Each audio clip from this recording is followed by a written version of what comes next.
next, we have Sjua Viswesan. She has held various leadership roles at IBM, LinkedIn, and most recently at Warner Brothers Discovery as head of data.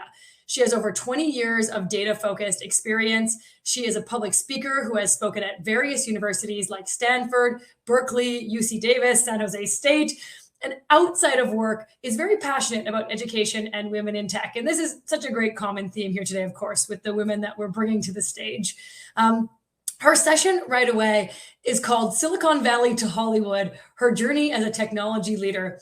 And it's really going to help shed light on how to be bold, how to get comfortable with being uncomfortable, and finding ways to get both sponsors and mentors, which I know is a hot topic. So on top of this, she's a board member and president at the San Francisco Bay Area chapter of Pratham, which is an educational and charity organization that focuses on innovative intervention to address gaps in the education system. So much to look forward to right away from Sjua. Please welcome to the stage.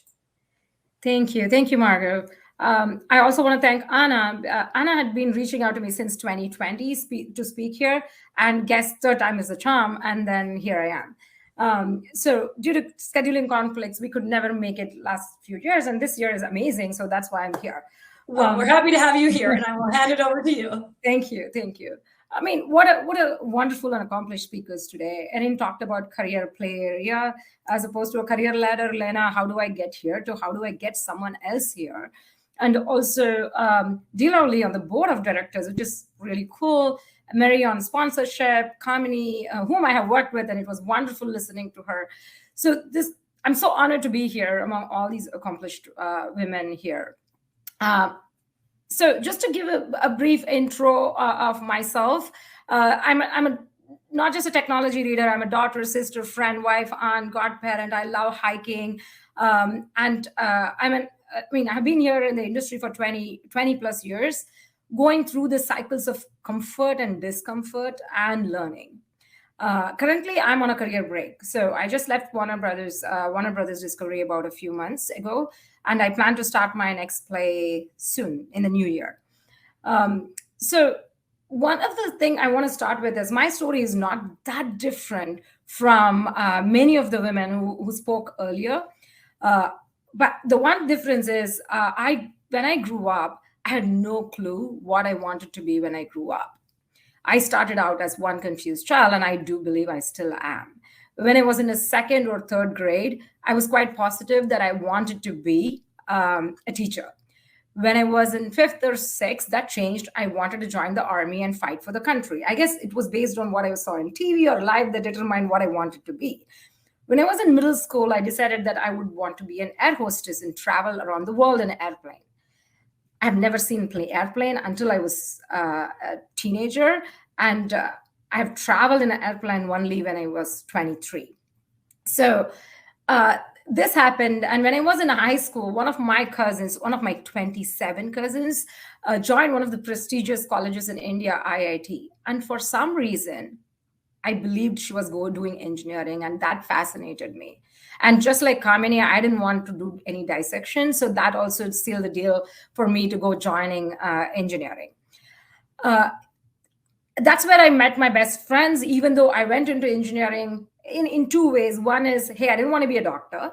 And the second part was I thought my cousin was doing engineering. And third was my mom said, hey, you're good in math. Why don't you go do some accounts and you can become a CPA? And it's a great career for women. Engineering might be difficult for women. And I was like, okay, that seals the deal. I will do engineering. So later in my life, I found out that my cousin never did engineering. She did statistics. Well, at least now I know. Right after my college, I got a job at Siemens as a software engineer. I did electronics and communication, and I got a job as a software engineer. And I was super thrilled that I was going to be making much more than what my dad was making after 20 years in the banking industry. So I was super thrilled. But being an electronics and communication college graduate and also dating myself, we didn't have computers when I grew up at home. In college, we had a computer, but we had to treat that with as God, with respect, with reverence.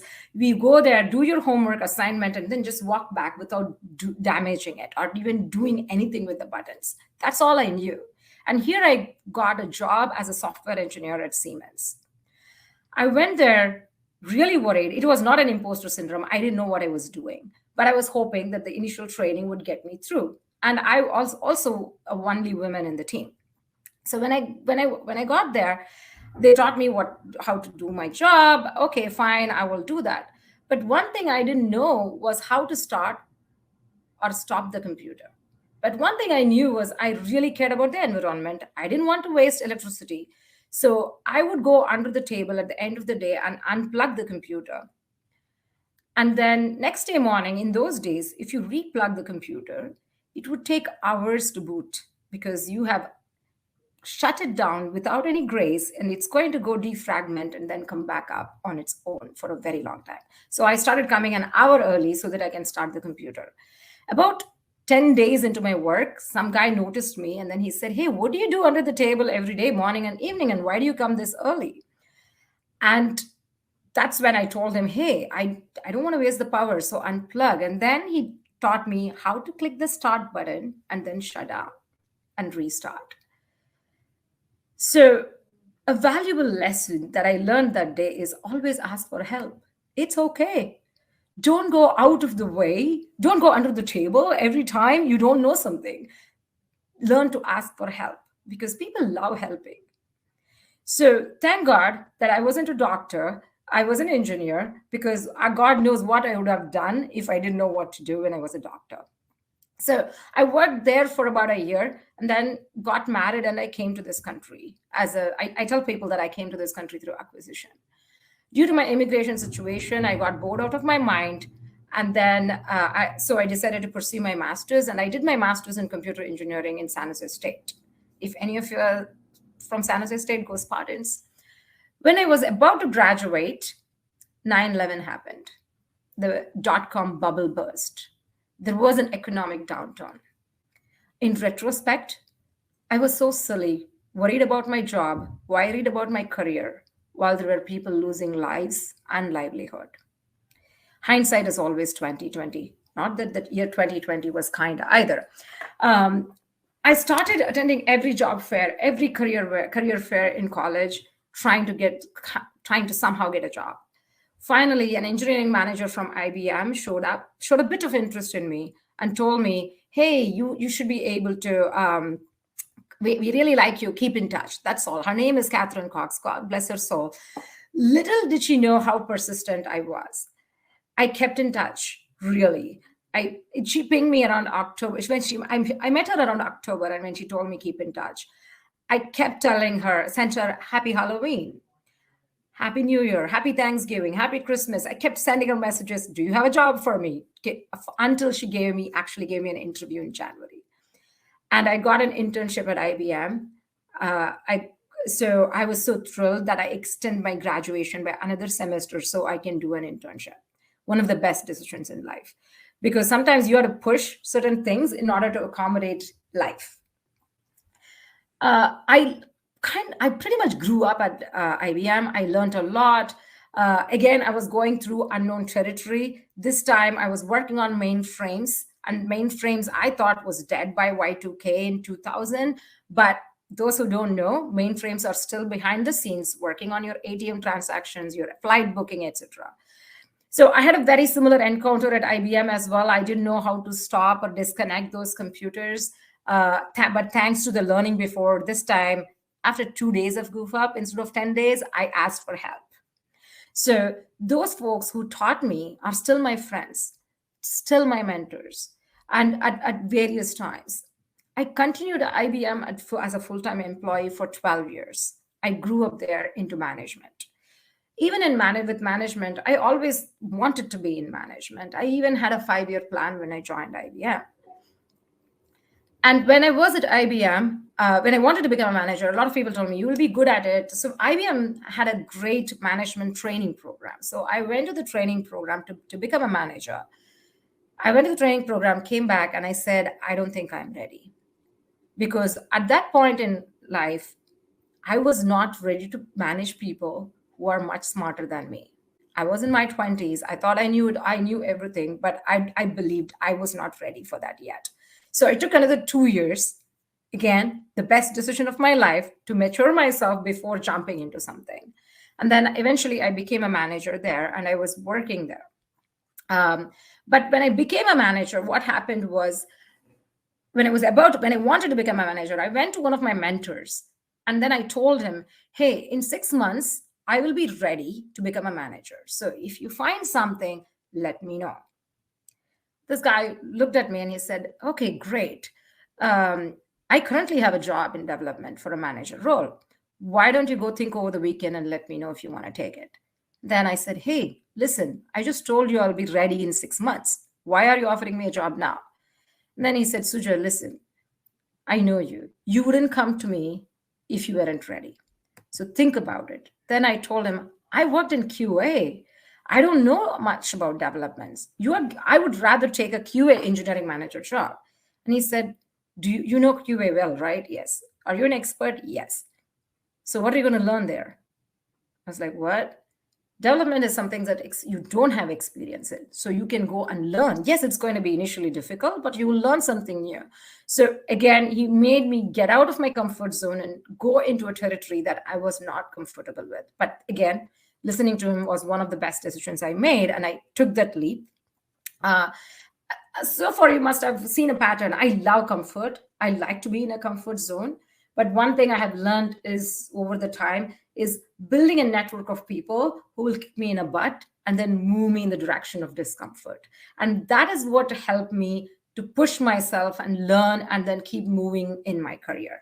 I'm not talking about moving in a career ladder. I'm talking about it's a jungle gym. You go up and down in different ways, learning and exercising new muscles and also learning. So after about 3 years of doing that, when I got bored again, because I go through this thing of, hey, I'm very uncomfortable for a year. And then I'm like, oh, I'm rocking it. And then third year, oh, I'm really comfortable. I don't want to go anywhere. And after third year, I'll be like, I'm bored. Can I do something else? So that's when I went to some of my mentors within IBM and asking, hey, what can I do next? Can I work on this project, that project? That's when one of my mentors again pushed me, hey, there is this manager role in big data space. It is a parallel role. It's not going to take you up. It's actually half the team size that you are managing right now. But this is a up and coming area. It'll be good for you to go and learn. Time to get uncomfortable again. And I took that role. And that opened my eyes to the world of open source, the industry outside of IBM. What is happening? And after a couple of years of being in the industry, getting to know what is happening in the industry, putting myself out there, LinkedIn found me through LinkedIn. And then the recruiter was very persistent. I even told her that I'm afraid of interviewing. So if you want to interview me, this is not a job for me. And then she laughed at me and said, oh, it's not an interview. We will just talk to you. So that's how I got a job, interview at LinkedIn. And I went for that interview with the full intention of getting the free food, free lunch, more than anything else. So, but voila, I got a job there. And again, I was afraid because for 12 years, I would build beautiful network at IBM, and leaving it and going was very, very uncomfortable. But there are, just like that, my family, my friends, my work colleagues, everybody pushed me like, this is the right decision. You should be able to do this. And then I took a leap, and it was very different. I was going from 100-year-old company to teenage company at that time. At IBM, people worked there for 20 years, 30 years. There were people who were much older than me, much more experienced than me. Here I'm coming to IBM, LinkedIn. I was one of the most experienced person, older person. Even in my vanity, I was afraid somebody's going to call me auntie. So, and another thing that happened at LinkedIn that made me gel very quickly was I found the Women in Technology group at LinkedIn, an amazing support system. That's where I met Kamini, who spoke like at 12. And I met so many wonderful people who actually helped. We all caught each other. We learned from each other and grew up together. So the Women in Network ERG was my go-to place whenever I was uncomfortable, whenever I wanted to learn something, whenever I wanted to, whenever I was in trouble. So, and I also, that's where I learned what it is to pay it forward to the community. at LinkedIn. I decided to go give speeches, work with colleges, work with students. And that basically opened up my world. I became a mentor at West. I became part of Women in Big Data. And in general, connected with the women in tech across the industry. After almost 7 years, I got tapped by a few recruiters who are very persistent. And that's when I ended up talking to them because they were persistent. And I got a job at one Silicon Valley tech company and also at a big media company, which is Warner Brothers Discovery. And this was 2021, last year. Yes, last year. And in the middle of the pandemic. And I didn't know what to do. And I leaned onto my ex-managers from IBM, my mentors from IBM, mentors from LinkedIn, other friends who have moved out, everybody, hey, what should I do? Because I was leaning towards the tech company in Silicon Valley because I didn't know anything about media other than that I love binge watching. So I was watching all the stuff.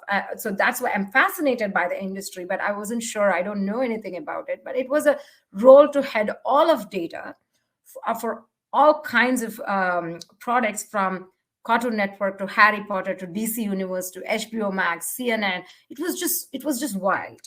At the same time, I was so scared to take a role, which also the number of people that I will manage basically quadrupled from what I was doing at IBM. I was so scared. But then all my friends like, what are you going to lose? If you don't like it, you can always come back to the Silicon Valley. Go do it. And I decided to take a plunge, thanks to all my mentors. And I jumped into that role. On the day I joined, it was announced that the company is being sold to Discovery. Warner Media is becoming Warner Brothers Discovery, the day before I joined. The hiring manager, who was the then CTO, called me and he said, Suja, I'm sorry to say that this is happening. If you want to rethink your decision, it's okay. That was my last day at LinkedIn. And I seriously contemplated, should I go forward with this? Or should I just go back to LinkedIn and say, please take me back, I'm not leaving. What should I do? But at the same time, I realized, yes, sometimes life doesn't go as you planned. I went there, I decided to go there to learn about the media world and also how to bring all these data teams together. Now, I can also learn about acquisition, how to transition a team, change management. So I said, okay, still I'm learning, so I'll go ahead with it. I did that for about a year and a half. After the closing happened, I realized that, hey, this is the work that they were, with all the change in strategy, it was not I went there for. So I had to make the hard decision at that point to separate myself from Warner Brothers Discovery. It's as important when you have your board of directors to tell you that, hey, how do you push yourself and go there? It's also important to realize, hey, when to cut your losses, when to decide to move on to your next play, when to decide this is done, I'm going to the next one. So I would definitely give a lot of credit to my board of directors, sponsors, mentors, who were there throughout this journey for me. A few reflections as I make is that a mentor or sponsor relationship is something that you cultivate over time. Especially a sponsor, you have to build relationship because they have to trust in you. A sponsor is somebody who advocates for you when you are not in the room. So it starts with your manager first, and then it builds over time. And another one is a mentor or a sponsor is not a monogamous relationship. Like Dilauli was talking about, you need a board of directors. At the same time, you cannot just go and ask someone, hey, can you be my mentor, without giving any specific ask. So it's extremely important to understand why you want somebody to be a mentor. So it should comprise of diverse set of people. It can be from your family and friends who know you very well and know where to push, what your skills are, what you can do. And some of your colleagues or managers or your mentors who have been in your life through that. And then some subject matter experts. When you have this combination of people, it becomes much easier for you to navigate whenever you are in a crossroads to get to where you want to. One of the books I will highly recommend will be The Startup of You by Reid Hoffman from LinkedIn and Ben. It's a wonderful book to learn about how to manage our career and also about networking. And the other one that has helped me was the book was The Power of Bad, How the Negativity Effect Rules Us and How We Can Rule it. It is a beautiful book because a lot of time the fear and the discomfort that comes in for us is because of that. Basically, we go into this mode of what if scenarios, because the what if scenarios are something that you cannot control. So it's extremely important for us to push that forward.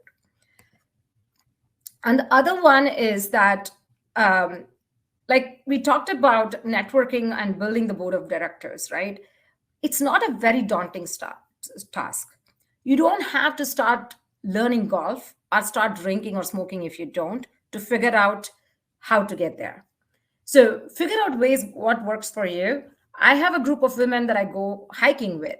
I have a monthly coffee with some people, and then a phone call or a LinkedIn message. All those are ways for you to build your network and go from there. With that, I will wrap up.